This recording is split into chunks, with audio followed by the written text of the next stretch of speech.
வயலுக்கு போயிருக்கீங்க? Very good. வேற கேளுங்க. மழை நீரை சேகரிக்கிறீங்களா?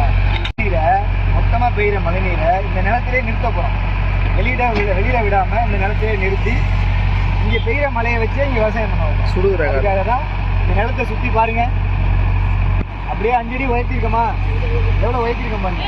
சுற்றி ட்ரென்ச் எடுத்துக்கோமா? அப்போ இங்கே பெய்கிற தண்ணி இதுக்குள்ளே தான் இருக்கும். இதை விட்டு வெளியில் போகாது.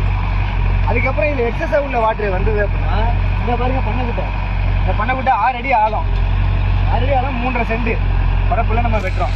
இந்த பண்ணைக்குட்டையில் வந்து சேர எல்லா மழை தண்ணியும் இந்த பண்ணைக்குட்டையில் செய்கிற தண்ணியை மழை காலம் அடுத்த சீசன் வரும் பார்த்தீங்களா? அந்த சீசனில் இந்த தண்ணியை எடுத்து மறுபடியும் இதில் விவசாயம் பண்ணுவோம். பயிர் வகைகள் மர வகைகள்லாம் நடலாம். சரிங்களா? அப்புறம் வெட்டி வேறு இந்த மாதிரி நிறையா பன்மையங்களை இந்த வரப்பு சுற்றி உருவாக்கலாம். அப்போ இந்த நெல் வயலாக மட்டும் இல்லாமல் பழம் காய்க்கிற வயலாகவும் தேங்காய் காய்க்கிற வயலாகவும் பல அறுவடை செய்யக்கூடிய வயலாக மாறும்.